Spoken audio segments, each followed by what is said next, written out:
Bonsoir, mesdames et messieurs. Eh bien, le passage à l'an 2000, ce n'est plus l'avenir, c'est déjà le passé pour les 4/5 de la planète.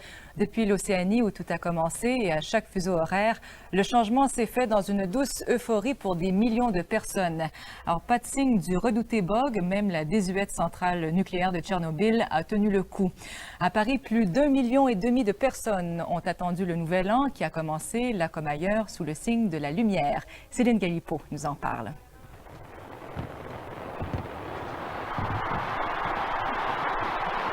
Le décompte du siècle n'aura pas eu lieu, le panneau lumineux étant tombé en panne.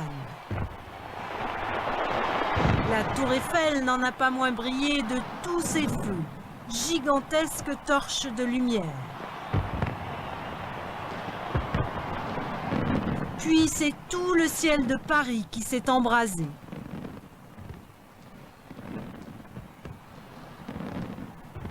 Au plus grand plaisir de la foule en liesse, plus d'1 million de personnes sur la plus belle avenue du monde.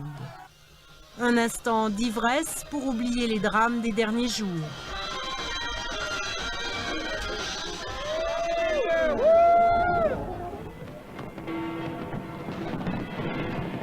Au même moment à Rome, à la place Saint-Pierre, l'église participait pour la première fois à la fête profane, avec concerts et feux d'artifice. De sa fenêtre, le pape Jean-Paul II s'est adressé aux milliers de jeunes et de fidèles pour marquer le début du grand jubilé de cette année sainte qui sera célébrée avec faste.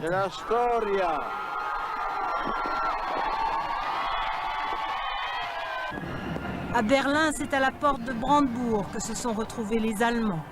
Un grand spectacle pour tenter d'oublier les déboires de leurs hommes politiques.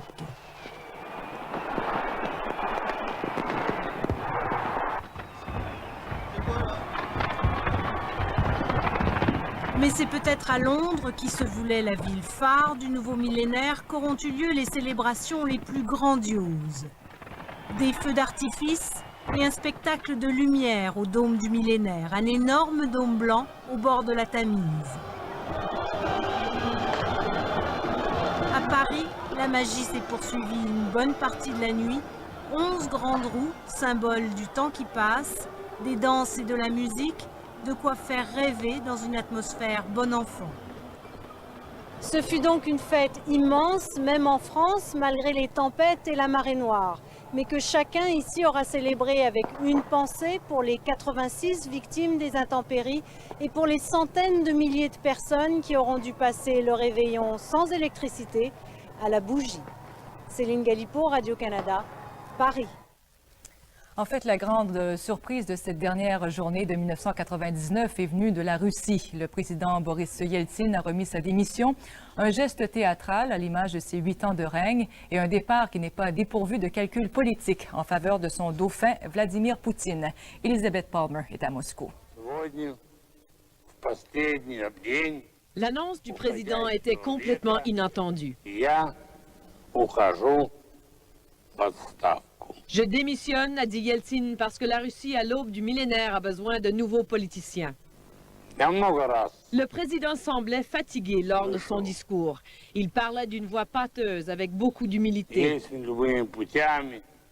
Je demande votre pardon, parce que je n'ai pas été à la hauteur de vos attentes et de vos espoirs, a-t-il dit.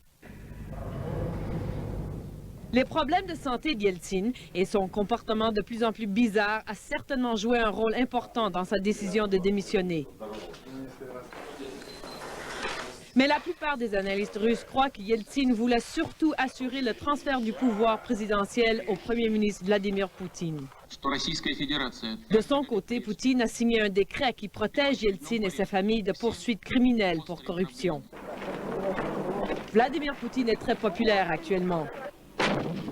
Il s'est fait connaître avec la guerre en Tchétchénie et son parti a remporté une importante victoire dans les élections parlementaires il y a 2 semaines. Selon l'analyste Andrei Kortunov, Poutine est bien en place pour devenir le prochain président de la Russie. S'il n'y a pas de catastrophe, par exemple des actes terroristes ou une crise économique, dans 3 mois, Poutine sera notre nouveau président, dit-il. Dans la rue, la réaction des gens était modérée. Il aurait dû faire ça plus tôt, dit cette dame. Il est resté trop longtemps au pouvoir. Yeltsin est malade et vieux, dit cet homme. C'était le temps de partir. Il y a quelques années, des millions de Russes voyaient Boris Yeltsin comme un héros. Aujourd'hui, on le traite plutôt de tyran corrompu ou tout simplement de bouffon.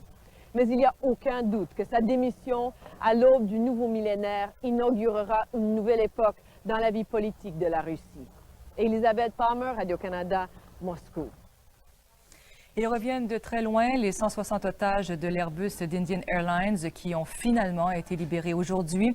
8 jours d'angoisse qu'ils ont vécu dans leur avion immobilisé en Afghanistan.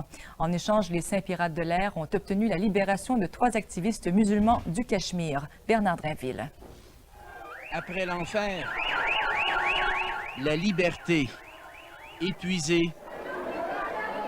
sanglotant. Ils ont raconté la terreur qui régnait à bord de cet avion, où pendant 8 jours, des militants islamistes les ont gardés otages, contraints à ne manger presque rien, la tête baissée, les yeux bandés la plupart du temps. Un otage a été tué, poignardé justement parce qu'il avait enlevé le bandeau, lui recouvrant les yeux. Un des pirates de l'air aurait également été tué par ses collègues pour des raisons encore inconnues. On aurait retrouvé son corps dans le cockpit de l'avion. Au début de la crise, les pirates de l'air exigeaient la libération de 36 militants indépendantistes du Cachemire, une région que se disputent l'Inde et le Pakistan. Finalement, l'Inde a remis en liberté 3 militants islamistes. Se défendant d'avoir cédé à un chantage terroriste, le gouvernement indien a soutenu qu'il avait, au contraire, fait une bonne affaire. Notre priorité, a-t-il déclaré, c'était la libération des 160 otages. Parmi eux, une quinzaine d'Occidentaux, dont une Canadienne de Winnipeg, Shirley McLean, 60 ans. Son fils Hartley était en pleine conférence de presse lorsque son cellulaire a sonné. It's my mom. C'était sa mère. « Je vais continuer mon périple et visiter l'Inde comme prévu », lui a-t-elle dit. Revenir au Canada, ce serait donner raison à ces salauds. Parlant des pirates de l'air, ils ne s'en sont d'ailleurs pas trop mal sortis. Ils devaient être expulsés d'Afghanistan dans les heures suivant la fin de la prise d'otages. Bernard Drinville, Radio-Canada, Ottawa. Chez nous, on en sait encore peu sur les circonstances exactes de l'accident ferroviaire d'hier à Saint-Hilaire, au sud de Montréal.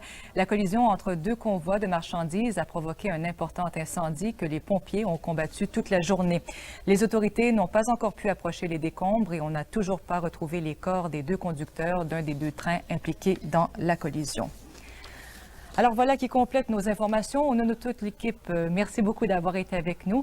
Je vous souhaite de passer une très bonne et heureuse année 2000. Et peut-être en terminant, un petit clin d'œil à notre Jacques Villeneuve-National qui a épousé peu après minuit en Australie la comédienne Dannii Minogue. On parle du premier mariage du millénaire.